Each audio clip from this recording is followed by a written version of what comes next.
It's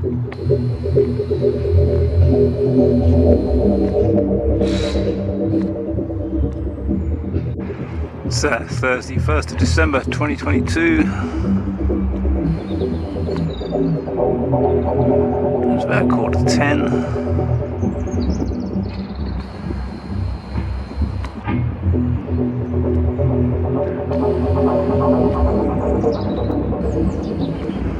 These things are out here again. If anybody's interested, I'm not catching very many because it's not because they've stopped, but they've rerouted.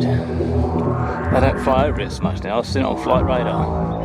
When they normally come across a channel, come across me, they're diverting east or west and then coming up north, so they're not coming across here very much at all.